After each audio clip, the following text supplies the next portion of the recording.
thank you to all the loyal listeners who continue to listen to us. Look, if you're enjoying the podcast, just do us a favor. Hit that follow button on your podcast app right now. It helps us bring you great new episodes and make sure that you won't miss anything. Whether you're on Spotify, Apple Podcast, or anywhere else, just tap follow or subscribe and stay in the loop. Anyway, guys, cheers. All right, Origin Review Part 2. We got there in the end. Matthew has been missing. We usually sit there, letting people know, we usually sit there and we watch it together so we can analyse the game, talk about the game.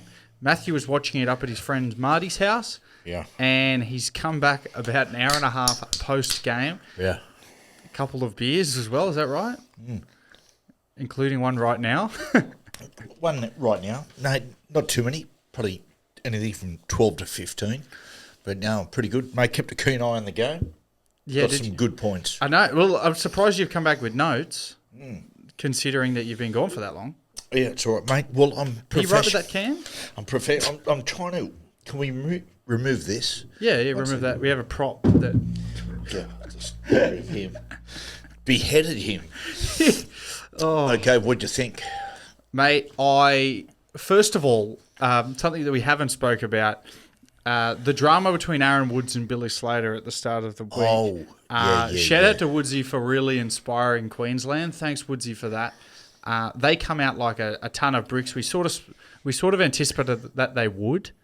But to be honest, on game day this morning, I actually had... I almost felt bad for Queensland a little bit. I actually did think that potentially they were going to have a lot of distractions given the whole situation, the back and forth between Slatty and Woodsy. Yeah. In hindsight, the players really lifted for Billy and for Queensland. It shows how much they mean to him. Well, I didn't feel so much for Queensland. I did feel for Billy. Yeah. Now, I understand what happened was, Woodsy's breakfast radio. Now, as you know, Coop, breakfast radio, they're trying to always G you up. Come on, say something. Yeah. That's how you get a bit of traction. And he came out and said, a bit. He tippy-toed into the personal sometime, Woodsy, when he started talking about specifics. But it was pretty harmless. Billy took him a while to come back with the... Because when you say something against someone, you afford them a right of reply. It took Billy a while to come back. Billy got really emotional. I don't want to talk about the Paul Green stuff because out of respect for Paul the family and his family. Yeah. It's all been said about that. Billy was really emotional. He's had a difficult year, Billy, through circumstances with... losing family and stuff like that, and I could see how emotional he was when he got up there, and so I did feel for him, and to be honest, Coops, I thought I was even more confident of New South Wales when, given the last 24 hours for Bill, he should have been just G'ing the side up when a lot of that time was taken up. But apologising, making phone calls, but it's clear that the team dug in for him. Yeah. Well, that's what I thought. I originally thought Queensland were going to win. I tipped them in our preview. Okay, good big and note of yourself. And then when this come up, obviously, I on game day I thought, geez, New South Wales really got the upper hand now. But Queensland that first half, it really was a tale of two halves. That first half, they were unbelievable. Let's talk about it in 10-minute increments. And the first thing I saw, Coop, I've never seen Munster walking out of the tunnel so stone-faced. And, mate, there was one point when he was coming out, he actually started shaking, and that's emotion. And that's exactly why Billy put him as captain. And I've stated previously, you got to big note yourself. I'm going to big note myself in that I said elevating or dropping DCE had a lot to do with him wanting to elevate Munster. I loved in the pre-game where Billy just sat next to Munster and Munster took his ear pod out and put it into Billy's. Obviously listened to certain music. They had a bit of laugh together.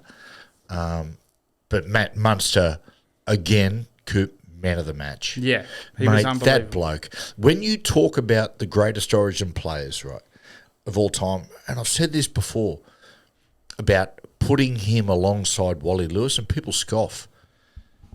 I'm fucking telling you, mate, that bloke, it's what he has done in State of Origin. I'd love to see how many man of the matches he's got over the years, but Wally got a mile of him. But mate, this bloke, like Munster's, Queensland's been waiting for him to really elevate himself. Like the last couple of times, he hasn't quite replicated that 2020 series in a little bit, but what he just did in that game, just gone, was it'll go down as not that 2020 series-esque, but I mean, considering what he does what he does potentially in Game 3, that Game 2, with all the pressure on Queensland, all the pressure on his back, DCE dropped, and like you said, you saw him pre-game with Slatsy, and he put the airport in there. He's having a laugh. That's what he's like. But then when you saw him walking out with Tino behind him and walking everyone out, it was a different, it was a different Munster. Different. Munster switches it on at the drop of a hat when he wants to. And it's good to see that he really lifted for this game. It's a real turning point in Munster's career, and Billy's afforded him that and going, right up, I'm going to make you captain. Harry's the captain of Melbourne. I'm going to supersede Harry. I'm going to make you captain above Harry, above Tino. You're the captain. And he was after an elevation, and he got it. Opening exchanges, Coop, it was clear the things that we were talking about. Queensland, what they were after, mate, they wanted to squash our play 1, 2 and 3. Yeah. And they really compressed their line. Yeah, well, we spoke about last game how important Payne Haas but more importantly, Brian Toto, Edwards and Lomax are for our game, right? Yep. Like New South Wales rely so heavily on the run meters and how much work that they do. That first half, you barely saw a lot of those boys look damaging. Like the defence from Queensland, they compressed right in. It was raining over in Perth, suited how they wanted to defend us. They squashed right in and they dominated that middle third. Well, Coop, this is why the tail of the tape at the end of the day was all about errors. The errors you gave the opposition, which in turn gave the opposition field position in wet conditions. Like tonight, how many long-range tries you see? No. There were none. None. It's all handing the opposition attacking position. And the first one come because Munster, full of adrenaline, he come on the game, he's shaking. And that's really hard, mate. When you're a half in really big games, controlling your adrenaline is so difficult. Pushing the team around the park, controlling your excitement. And you could see early with Munster, he put it on the left and he kicked a 7-tackle set. Yeah. Straight away, what does that do? It gives New South Wales ascendancy. They march up the field. They get to do 2 attacking kicks. First one Nathan puts up. Kalen drops it. Second attacking kick, Luai drops on his left foot. They go through it. Toto scores his first try. Well, it's funny you talk about Munster and the adrenaline because it's probably what we saw with Luai as well that first half. Luai was quite out of sorts, Jerome, in that first half as well. That first kick, he kicked it straight out on the full. Yep. First tackle, first set. Obviously, he did a lot more of the kicking because of Nathan's hamstring, which we're going to talk about. That's a really big one because early in the game we're watching Nathan. In the build-up to the game, it was funny watching Nathan. Nathan was sort of subdued in the build-up to the game, and there was a little bit of talk that he wasn't 100%. And the Blues said, no, he's right to go. But in the warm-up, he had his right hamstring taped, which is his kicking leg. And Nathan, a lot of times, I've got no doubt, the injuries, soft tissue injuries, are self-inflicted, given the fact that how many extras he does. Yeah. Like he works, the things that make him are the things that get him injured. And so early kicks, Latrell, Jerome, and first kick is Zach Lomax. That is a monumental factor in this game. Given the fact, and we're going to skip ahead here, but it's worth mentioning, in the fact that I think we scored 5 tries to 4. Yeah. I'm pretty sure it was 5 tries to 4. Yeah. At the end of the day, it was our goal kicking that cost us. Yeah. Yeah, we scored. Who knows? Nathan might have hit none of those. Yeah, well, Val kicked every single goal and a penalty goal, which is the penalty goal ended up proving the difference, 26-24. But if they kicked all their goals, it would have been 30-26. Yeah. You know what I mean? Like, it just shows like how important goal kicking is. We know that. But Queensland, New South Wales scored a lot of their tries through Toto and through the edges, Toto and Critter. So 6-0 we're leading. What happens after New South Wales? We give away a penalty. Queensland get their serious first opportunity, Coops. And what they do in game one, Coop, you remember, and we spoke about this, Queensland kept moving the ball to the right-hand side of the field, and they kept catching out the combination of Latrell and Toto. Latrell would gravitate in, Toto would gravitate out, and it created opportunities. And then the second half, they just kept going to Lomax's side and Crichton's side because Billy likes to attack Lomax, and we're going like, but more opportunities. Anyway, this game, that try, they attacked Latrell and Lomax, and it was the carbon copy, given the fact that, mate, Latrell hasn't defended at centre regularly for a long time. Latrell and Toto, yeah. Yeah, and as a combination, no, but Latrell even has played mostly fullback. Yeah, yeah. And so you see when he goes up and they put an attacking shape at him, and he just gravitates in a little bit, and Toto flexes a little bit, and that creates the opportunity. Yeah, yeah. Well, and they had Jerome there, new half there. It's a new defensive edge. They threw all the attack there that first half. You didn't see him actually throw a heap of attack there in the second half, which we're going to talk about the second half. But that first half, like Queensland were just so hungry, so up for this emotionally. And New South Wales, they just didn't look like it. Looked like a team to me that was complacent. It looked like a team to me that all the media hyping them up during the week. Game one, they went out and they set the tone from the start, whereas this game, Queensland set the tone. Well, Coop, tell the tape. When you look at the history of Origin, there's very few clean sweeps. Yeah, yeah. That's part of it. You drop desperation that much. And I'm not saying we're down in desperation. We're down on discipline. That's the thing. I mean, the second, so 6-all. And what happens after that? We come up with a penalty after that. And Queensland straight away, like they get in a position straight away. And I always say, in these really big games, and even more so in the wet, when you are in position for an attacking kick, like that's huge. You cannot give your opponent opponent's field position for attacking kicks. And that second try knocks the ball over and creates a mismatch we're talking about, and it's Hammer on Toto. Yeah. Scores the try, 12-6. Yeah, yeah. It's I'm trying to remember who scored that the third try for him. Was that? Let's have a look. Oh, the third try I wanted to talk about. So, it was the tale of Queensland's whole game, really. You could see the quick play the balls that they were getting consistently. Yeah. And that first game, we spoke about Harry, the effect of that no ruck speed had on Harry Grant. We saw him not really try to force his hand, trying to get into the game. The perfect try that showcased how they played was they got a few quick play the balls, and then you see Harry get out, which we didn't see at all in game one, really. Being able to get out and show class his running game. They had a big set play set out to the right. Munster, like all good halves, when on principle, if you've got a play set out, but your hooker gets out, as you're told to just push with him and push into space, push into a hole. Munster pushes outside the B defender, I think it was Angus Crichton, and just because Harry's run threat, the A and B defender, Angus Crichton, comes in to try to help the A defender. Solve the problem. Harry finds Munster, he goes over for a try. And Munster is the best half of the hole. When you present to let people know, there's the hole there, okay, and the ball player's coming there. The bad half of the hole is there because it gives that defender an opportunity to catch you. When you must replace the space that the ball player has created. Crichton goes in, Munster takes that space. Yeah. Gives that guy no opportunity. Coop, and I call it the Alfred Langer rule. Alfie, when he played at the Broncos, Alf would want the ball early, but when Kerrod Walters jumped out, he all of a sudden became a ball runner. That's what he would complement Kerrod's play, and that's what Munster did. I'll say this, Coop, just before that, it's a really interesting thing. This was, just before that try, was staple Queensland.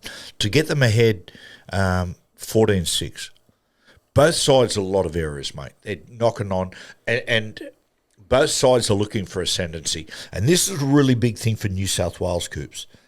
Our thing for New South Wales always has to be, what do we do when we are under pressure or the game's really in a balance?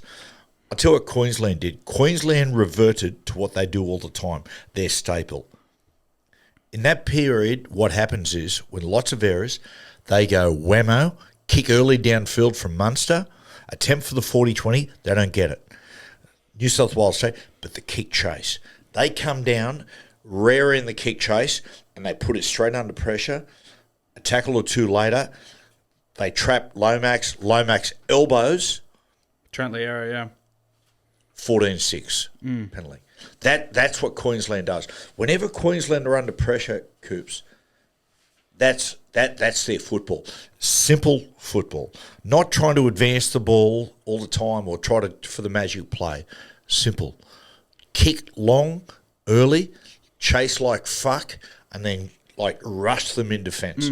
Force errors. It's funny you say that because we used to wrap DCE up on how good he was at that. He took that over from Cameron Smith, who used to do that all the time in State of Origin, have a big kick, and their kick chase would lead down, and it was usually a big momentum shift in getting the contest back in their favour. Yeah. We saw Dalicher Evans do it consistently the last 4 or 5 series when he's been there. Now you see the handing of the baton over to Munster, got the captaincy. He did most of the kicking, and you see him do a lot of that early kicking in tonight's game, which is... It's part of their identity, and it's where they actually get a lot of energy from. Like, they get so much energy out of their kick chase and their kick pressure, Queensland. Yeah. The small effort areas. And, Coop, that conversion there they took, when it's 12-6, okay, and you're behind by a single play, 6 points, you feel comfortable. You're in one play. But I tell you, mate, particularly in the wet, when all of a sudden you get 14-6, you're outside of the 6-point split. So you need two scoring plays. Yeah. Straight away, that puts a little bit of pressure on you. Yeah. What's the really important thing that Munster does when he plays, Coops? Run the ball. Now, he won't get the credit for this try, but the try to make it 26-6, you watch Munster.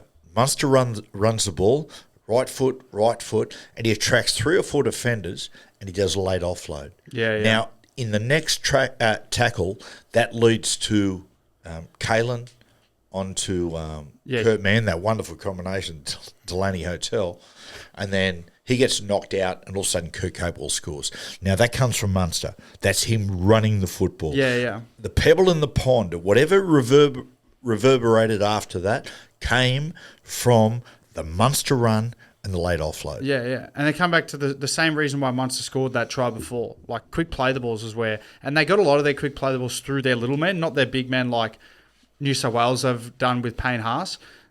Deard and Munster, when they run the ball, 90% of the time they get a quick play the ball because they get a one-on-one. Yep. You see Munster get the offload. He finds Kalen Ponga. Ponga got between 2 defenders, got a really quick play the ball. Harry is able to get out and actually run. Finds Dearden, who finds...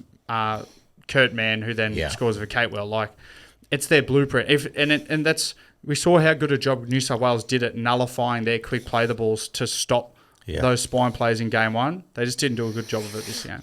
First half, tell the tape, the best players on the field, Munster, run. Yep. Harry, you know what his Coop? Flow.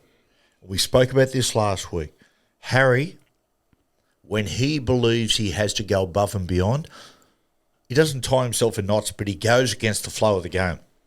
Harry in this game was beautiful in the fact that he won't be named as one of the out-and-out stars, but he just went with the flow of the game and did some really important plays. I thought Val Holmes in the first half come up with some really big defensive plays. Yeah. Thought he was aggressive. I thought Dearden was good in his own way, taking him on, nice kick. And I'll tell you what, with Kalen, importantly, was busy. Yeah. Right? Penalty count half-time, 8-0 Queensland. Did they have 8 penalties? First half, 8-0 Queensland. Now, us New South Welshmen, most people, they'll point to that and go, look at that. I'll tell you why. We were fucking undisciplined. That's it. Don't blame the referee. We were undisciplined. Yeah. And credit because at the start of the game, the referee was actually trying to sort of stay out of it. He wanted but to. He didn't actually get a lot of choice because a lot of the time it was New South Wales actually causing errors in the ruck or hitting someone high where it was kind of, you couldn't just let it go. Like, you actually had to make a call because it led to an error. But yeah, they were really a lot of uncharacteristic stuff from New South Wales, like particularly blokes like Critter, who had a couple errors, but just uncharacteristic stuff. Obviously, we spoke about Nathan with his hamstring. Jerome was quite off that first half as well. But everyone just looked a bit out of sorts. It looked like they weren't ready for the ambush that like they should have expected the ambush, but it didn't seem like they knew it was coming. I tell you what happened in the first half with Critter, a little bit with Latrell, but more with Critter, is I found during the game our halves probably advanced the ball too far into the line. And when you do that, Coops, and again, the wet accentuates it, when you advance the ball too far in the line, what happens is it leaves your centres and your outside men vulnerable to outside-in defenders, and I thought that's what happened. And if you look at the first try after half-time,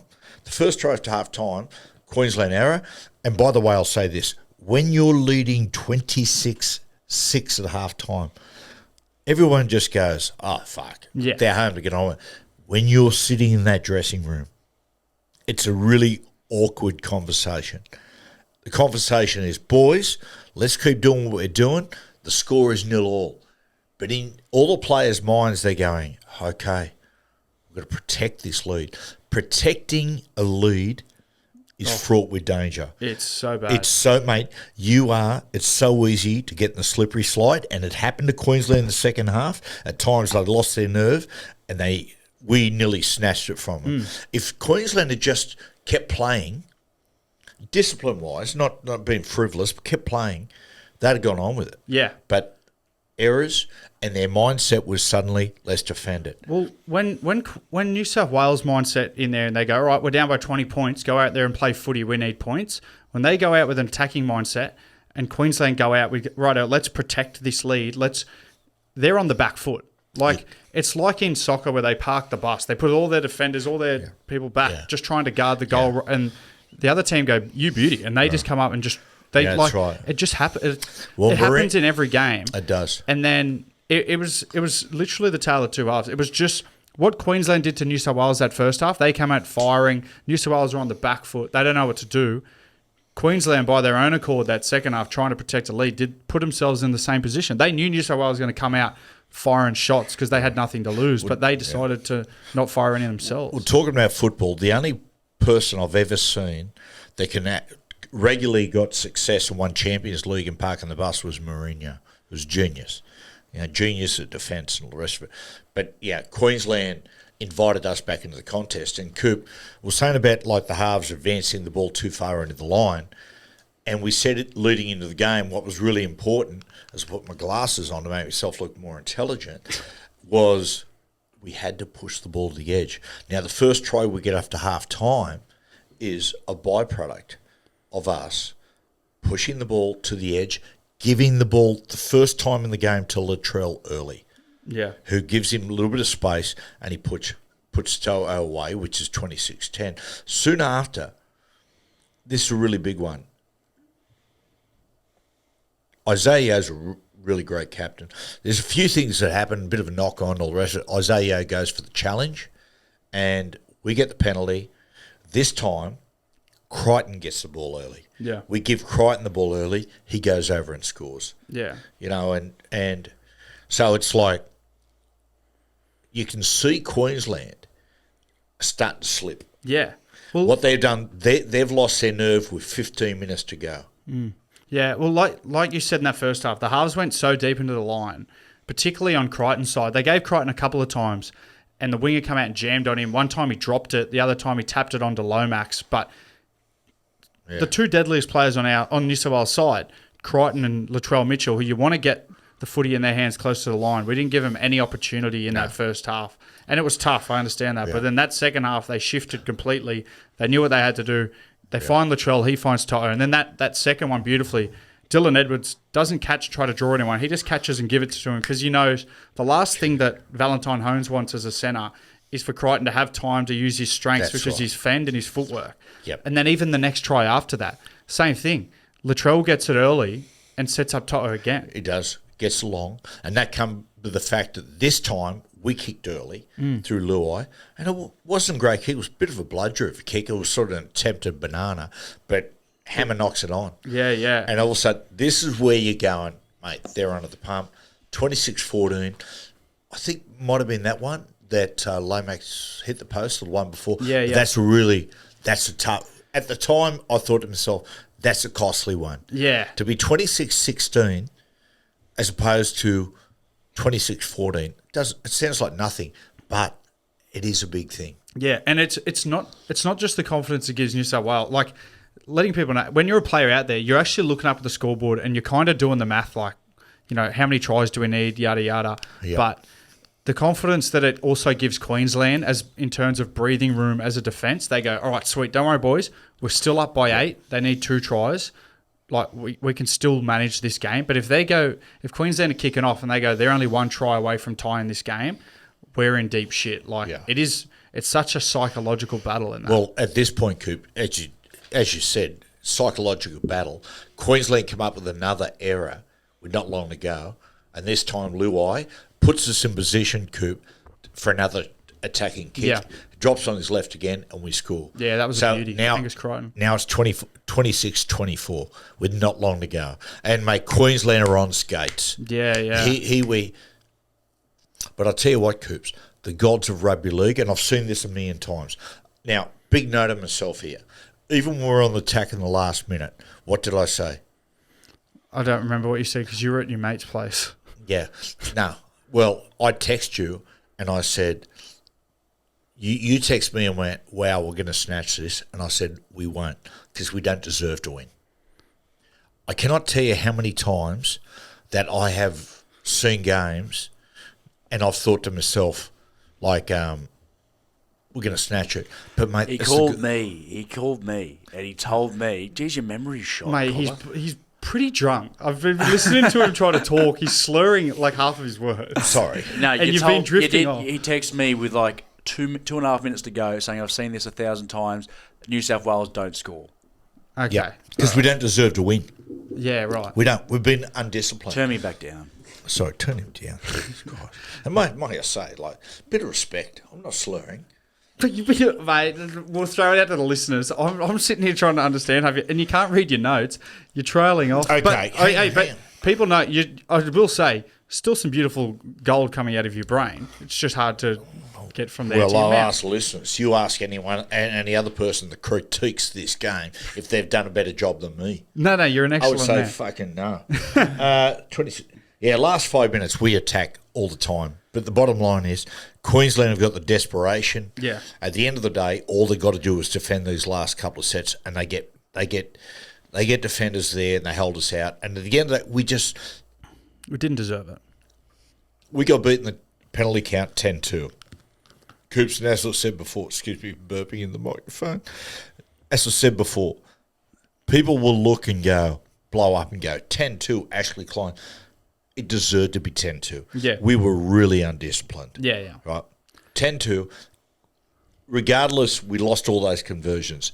At the very essence, the gods of rugby league, Queensland won because we didn't deserve to. And I tell you what, I tip my hat to New South Wales for their comeback, and I also tip my hat to Queensland for their ability to defend that second half because we haven't touched enough on how shit they actually played that second half because that last 15 minutes, every time they got the footy, they made an error. Like, they didn't complete a set for that last 20 minutes a lot of the time. You just saw the Queensland in game one, when they were defending the last 5 minutes on their line, we gave them a couple 6 agains. They're going. That game one side wouldn't have held out New South Wales in that sense. But you saw the desperation. You saw how much it meant to them. They turned us away about 3 or 4 times to seal the game. Credit to them. They did a bloody good job. Like Laurie will go away tonight and look at the tape, him and bellyache, and go, what the fuck happened for us to be 6-0 up and end up 26-6? When you go through and if you're a coach, do you take, given that the penalty count was 10-2 and it was a lot of their fault, do you take confidence out of that though? Do you take confidence in knowing next time you go into camp, focusing on being disciplined, and they couldn't play much worse that first half. Do you take confidence going into Game 3 as New South Wales? I'll say this, Coop. Well, you've got to be confident as a coach. If I'm to talk about a neutral, I would say New South Wales weren't good in Game 1. Weren't great. We were good, 18-6. Queensland were bad. Yeah. One of their worst performances. And they come out and win in Game 2. In Game 2, we were ill-disciplined, cost us, but yeah, we were, as far as discipline, we were poor. Yeah. And so it's not about confidence, Coop. It's just about performance. In Game 3, and I hear Billy say this all the time, it's true, New South Wales, whatever our game is, whatever our tactics are, we have to get our game on. That's what it is.